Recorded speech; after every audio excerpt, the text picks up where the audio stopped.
everyone. I am Siddhi, and today I have a great man. He is very famous, and well, you'll probably be interested in his story. Well, he's a computer engineer, and he knows so much about the forts of Wasai, and well, he has something else that you would call an interesting hobby, which is, well, he's a numismatist. In simple words, he collects coins. That's pretty interesting, right?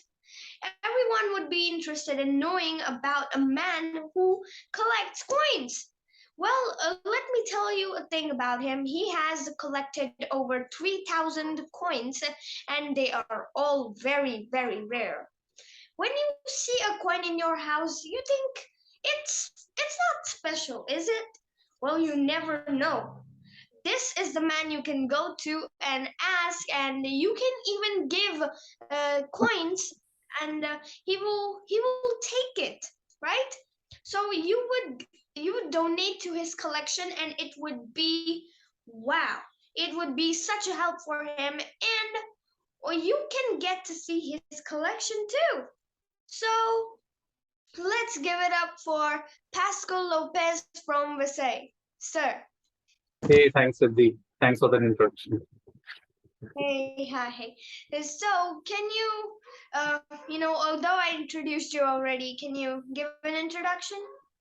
Sure, absolutely. So my name is Pascal Lopes. I'm a local from Vasai.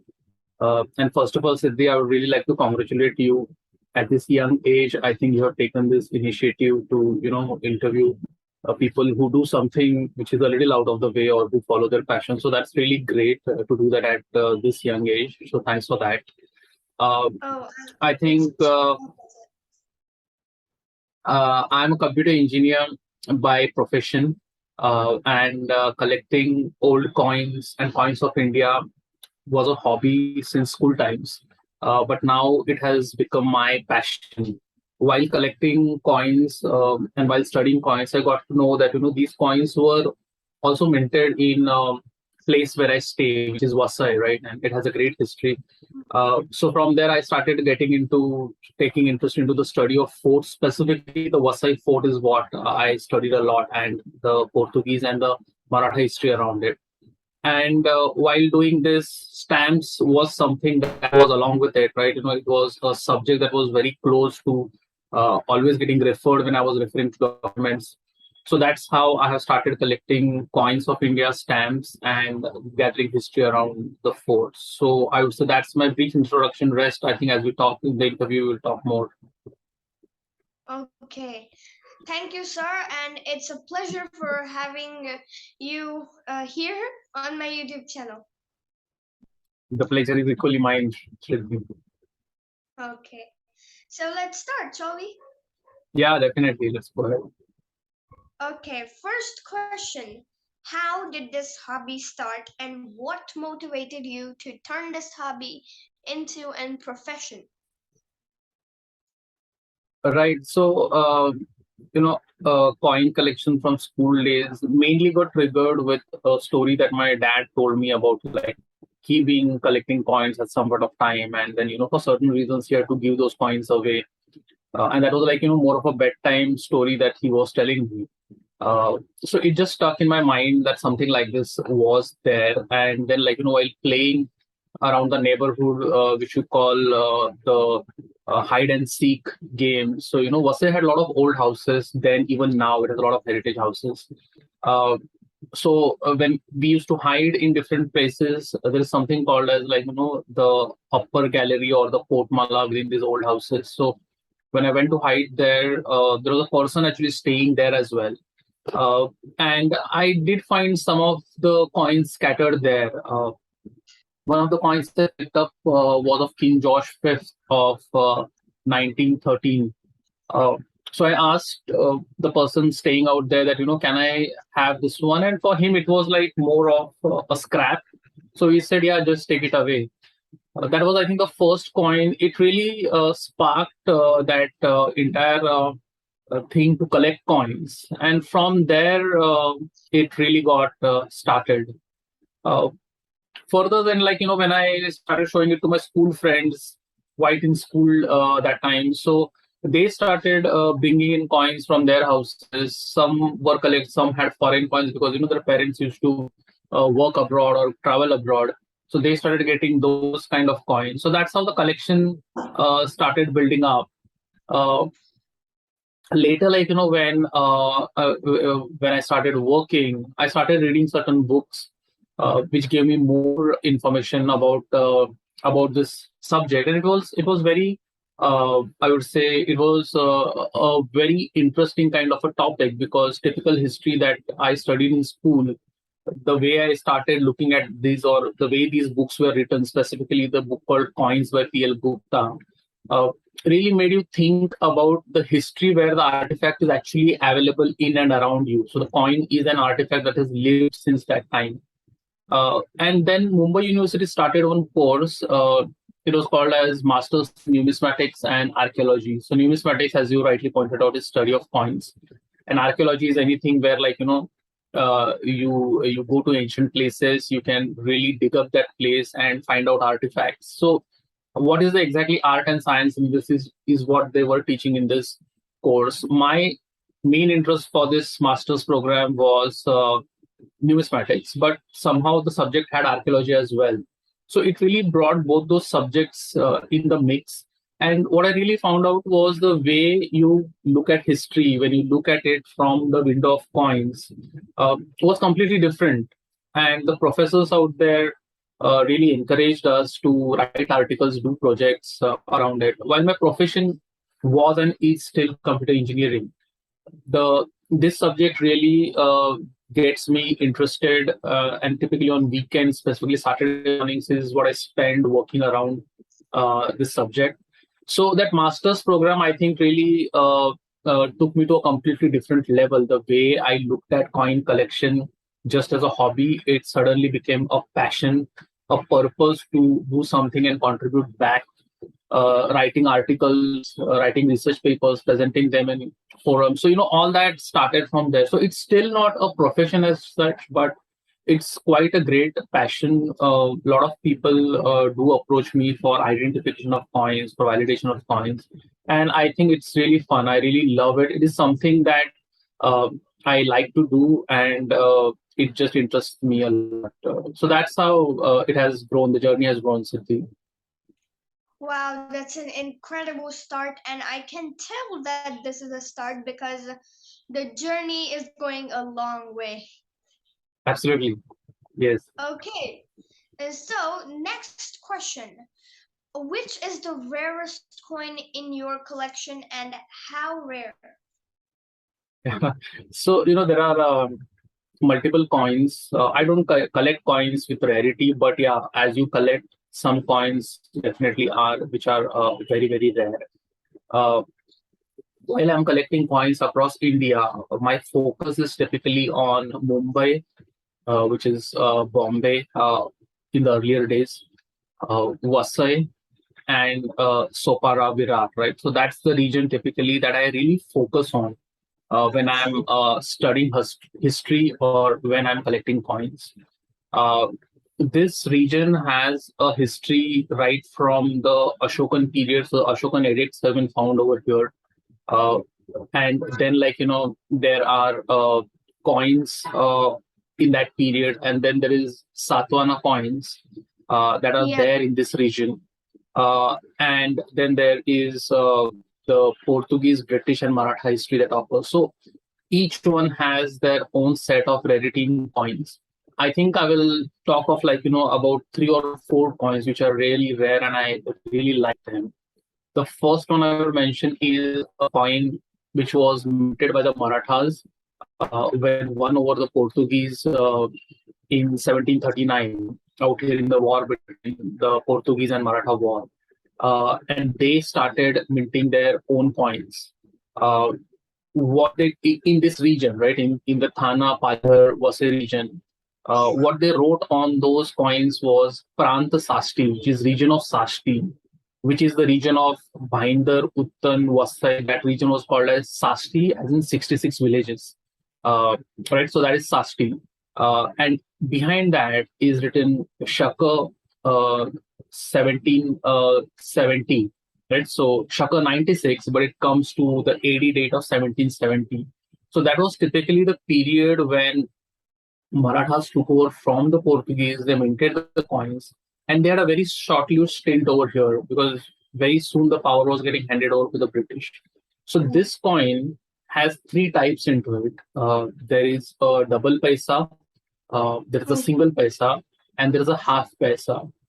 Uh, Yeah. so I was in search of these coins for quite a while. I knew the coins exist, but I was not able to get them. And then now I have two double paisas of Sasti, which are extremely rare. They are like, about known 10 samples.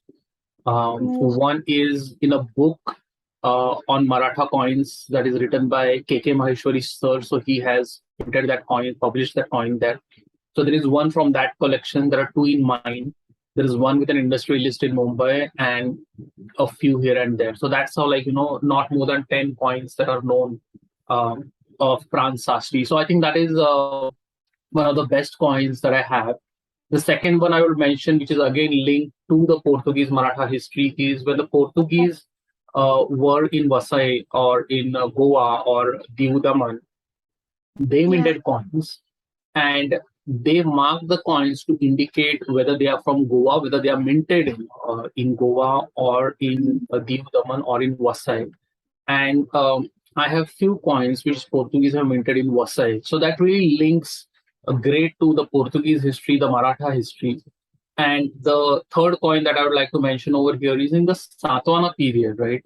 Which is Mm. somewhere around the 70 AD, in that range, right? So we almost go Okay. 2000 years back from here. Yeah. So Bhagwan Pandit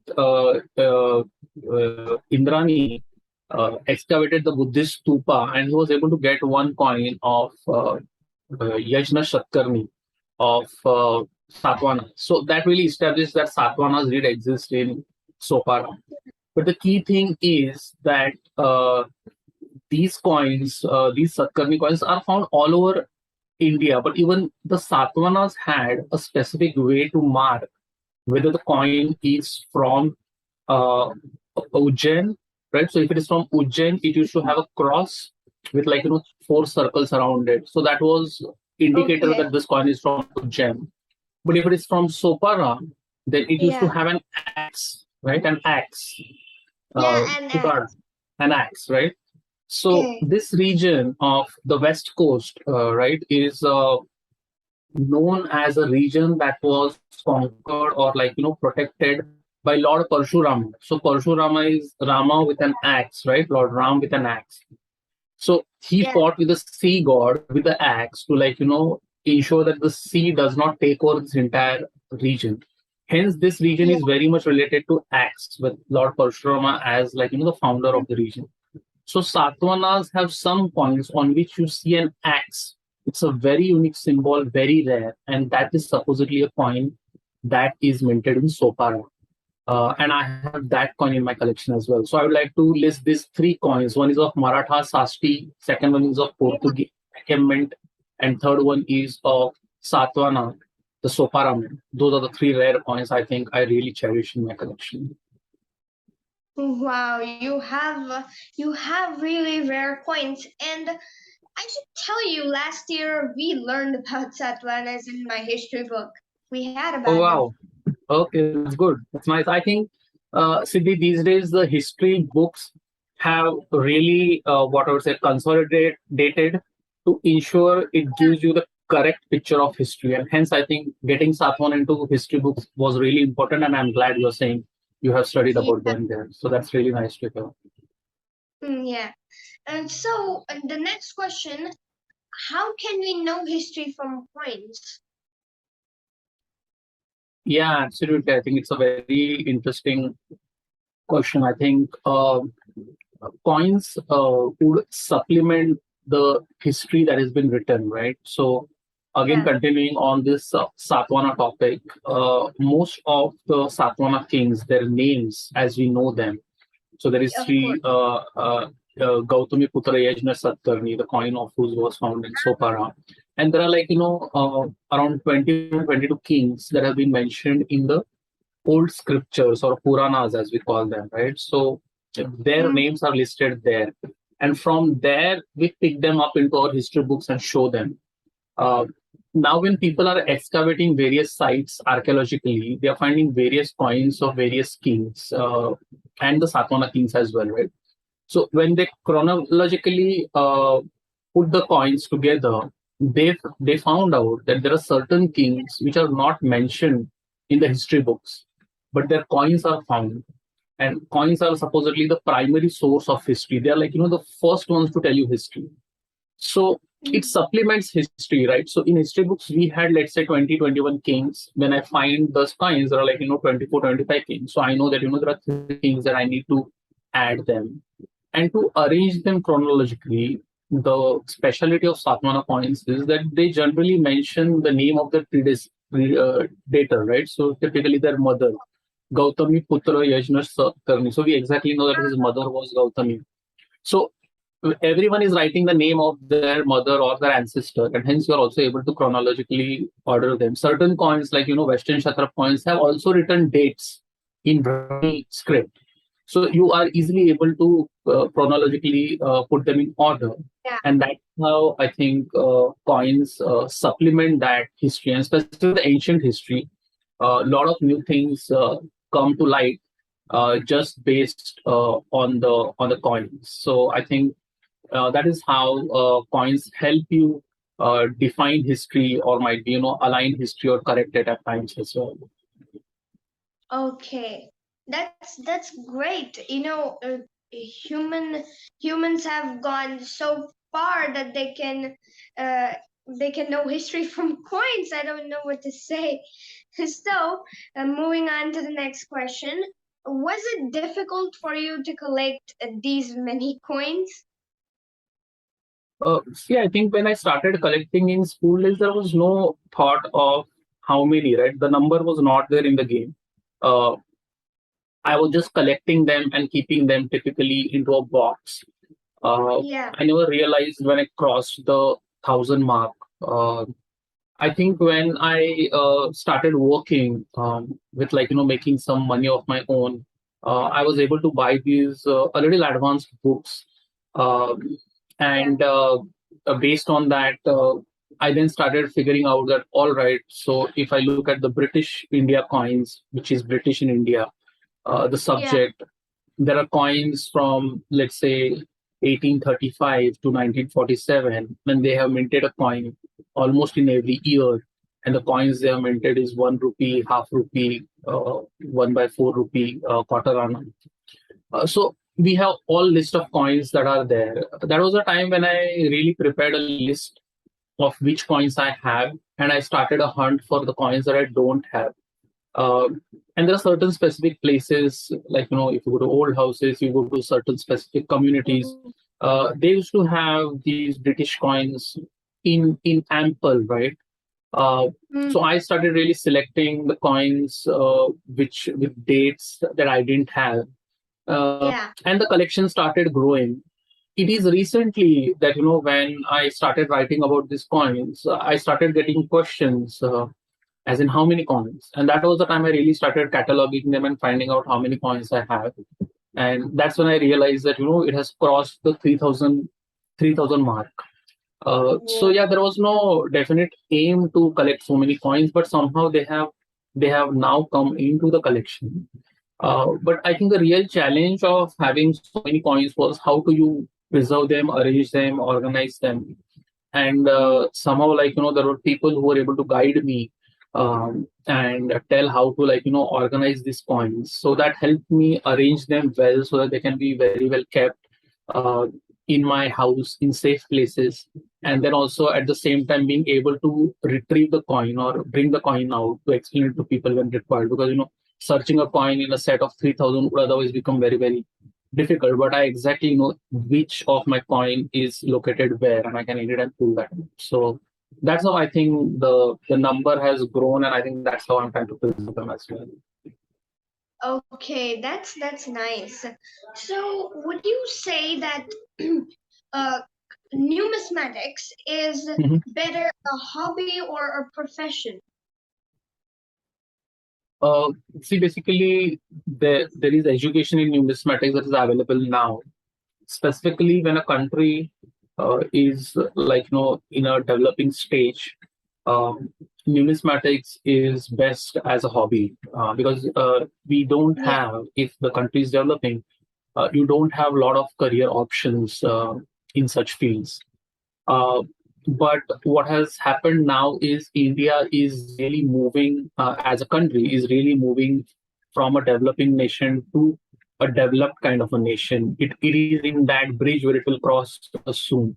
And as we are heading there are a lot of departments that the university has opened, which is specific to numismatics. So you can get a job opportunity as a curator of a museum in a university. The Reserve Bank of India has a museum just dedicated to coins and notes. So the person employed there or the head of that department is someone who knows numismatics, or people working over there are someone who know numismatics. In museums, so Chhatrapati Shivaji Maharaj Museum, which was earlier known as Prince of Wales Museum, they have this house of Lakshmi, which is entirely dedicated to coins. So someone who is looking after that department can go in there. There are auction houses where you can be employed as an auctioneer or as a person who can catalog those coins. But still, yeah, if you look at it, the field is restricted to a certain level and to certain cities or certain regions. You can also be a professor or a lecturer on the subject. So I would oh, say right now it is more of an hobby and passion. With that, if it helps you get a career path in it, you should definitely take it. But pursuing that as a career path, as the only career path or as an option, has to yeah, be figured out with a little bit of caution, I would say, right? Because we still need to reach a place where there are a lot of openings for this department, which will happen at some point of time. But at this point of time, the openings are restricted.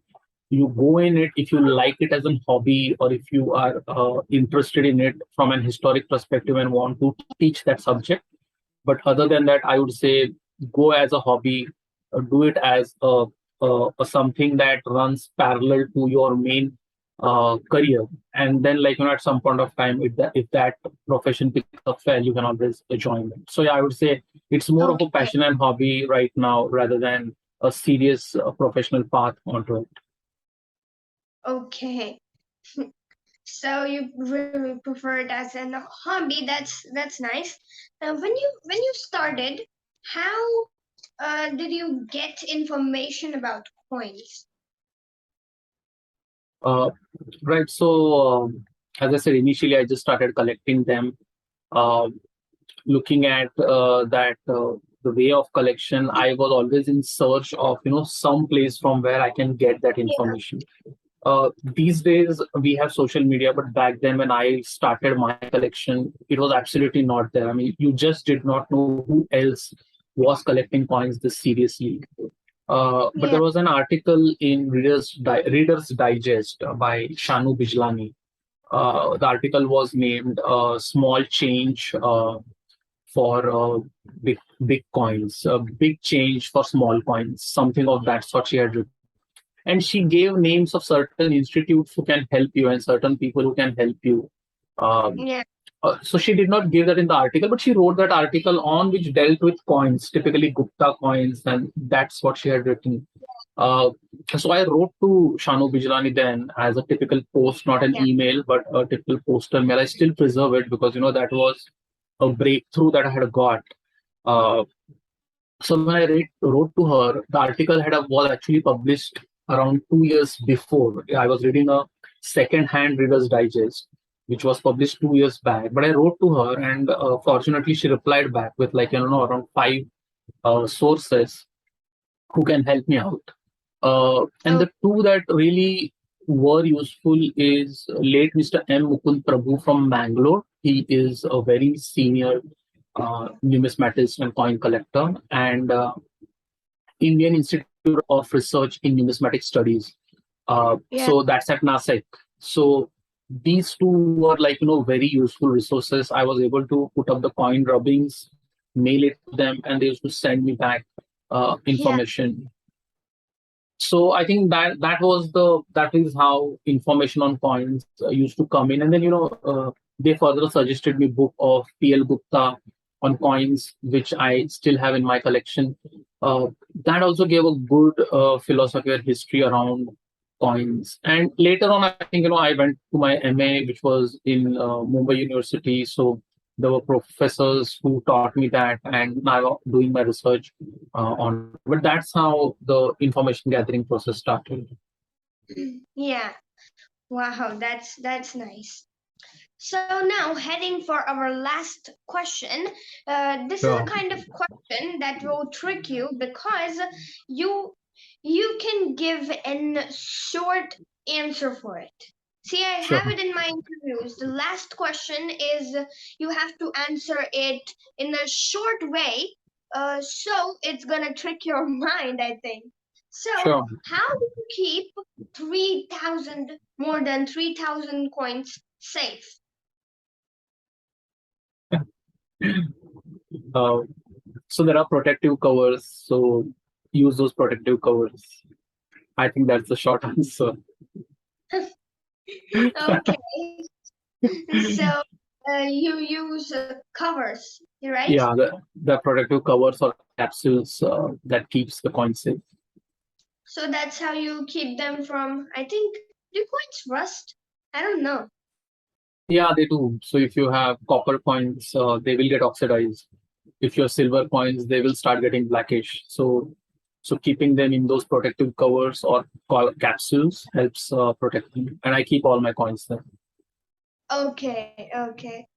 So, guys, this was our interview with the great numismatist Pascal Lopes from Versailles. I would have loved to chat more and ask many more questions, but time's limited, and this link will eventually end if we talk for so much time. Sure. So, I had a great time. I think. Did you? Same here, Siddhi. Thank you very much. Thanks for having me here. I'm looking forward to stay connected with you. Yeah, but the pleasure's all mine. I mean, I had, the opportunity to talk a man this great, so it was really a pleasure. Thank you very much.